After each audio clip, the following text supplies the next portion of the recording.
Hi comic book fans, before we get to the main part of this video, just a couple of things. Firstly, remember it's competition time. I'm holding a competition to win this Fantastic Four Annual 5, which in a graded condition I think would be worth over $100 and going up in value.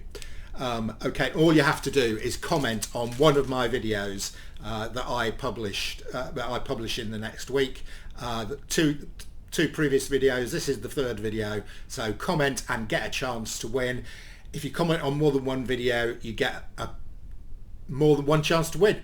Right, okay. Second thing, I would like to apologise for the upcoming dramatisation to both Alan Class and his printer. It is not historically accurate. It is my dramatisation.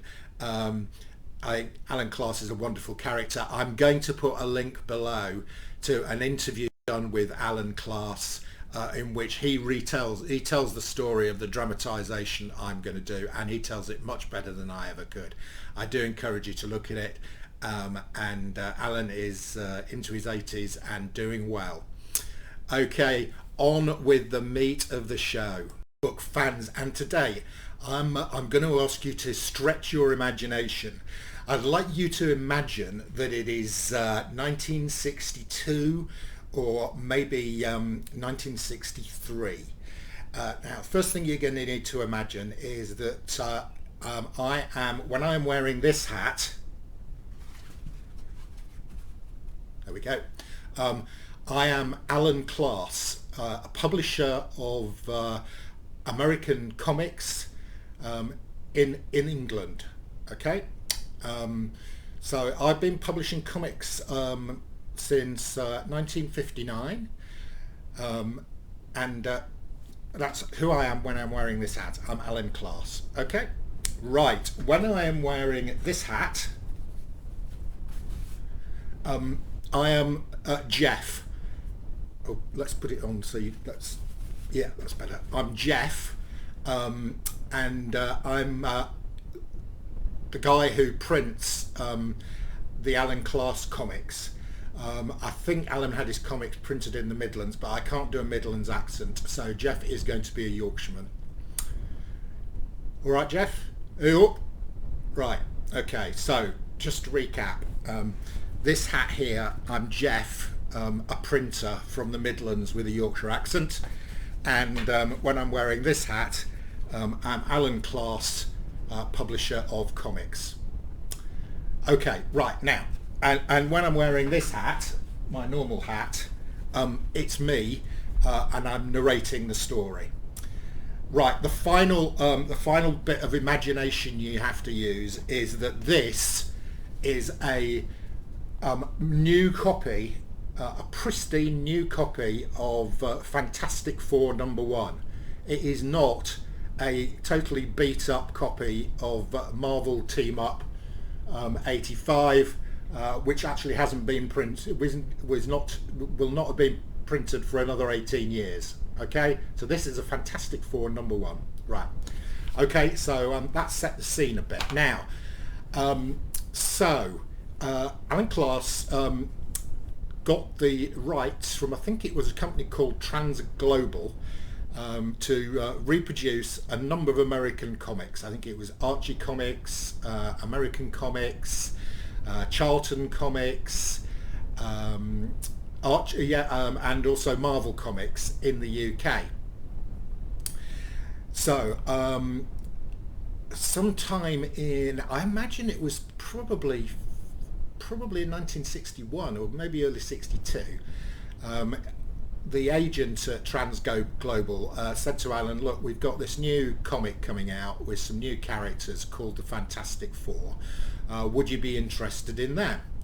And Alan said, yeah, he would be interested in them. Then sometime over the next period of time, I'm not quite sure, but Alan, the agent, got hold of a copy of Fantastic Four #1 and gave it to Alan. Okay, we're probably going to jump forward a bit because I think Alan produced, I think it's Creepy Worlds #32, reproduced the cover of Fantastic Four #1. So this little scene I'm going to play out occurs in Alan's office in London, probably 1962 or possibly 1963. So he's in his office. He's got his copy of Fantastic Four #1 sat on his desk, and today his printer Jeff is coming to see him. Okay, so I've set the scene. Now I can take my hat off, and now I'm going to be Alan. Hi Jeff, how are you? Hey up Alan, I'm alright lad. So Jeff, next week you're going to print my Creepy Worlds #32 starring the Fantastic Four. Aye, that we are. Excellent. I'm looking forward to this one. Make sure you get the colours right. Will do, Jeff. But it would help if I had something as a reference. Is that a copy of Fantastic Four #1 sat on your desk? Yes, Jeff, it is. Hey up. Well, could I have that so I can get colours right when I do print run? Certainly, Jeff. Here you go. There's the cover. I'm going to throw the rest of this Fantastic Four comic, which is going to be worth over £1 million, in bin. Oh, sorry, I did a Yorkshire accent for Alan class. In the bin.